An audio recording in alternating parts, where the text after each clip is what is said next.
Hello my lovely viewers, welcome back to my channel. এটা আমার রান্নার চ্যানেল মা অন্নপূর্ণার রান্নাঘরে। সবাইকে জানাই অনেক ভালোবাসা, শুভেচ্ছা। তো আজকে আমি দুটো রান্না শেয়ার করছি। একটা হচ্ছে লাল পুঁই মিচুরি, দেখতেই পাচ্ছেন, আর একটা হচ্ছে ভোলা মাছের ঝোল।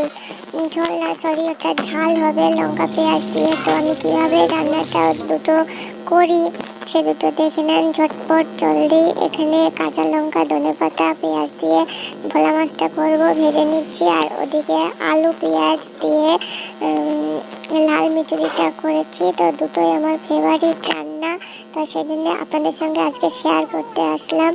ভালো লাগলে অবশ্যই লাইক কমেন্ট শেয়ার করবেন, আর চ্যানেলটা সাবস্ক্রাইব করে বেল আইকন অন করে রাখবেন, কারণ সমস্ত রেসিপি ছাড়ার সঙ্গে সঙ্গে আপনাদের কাছে সবার আগে পৌঁছে যাবেন। সবাই ভালো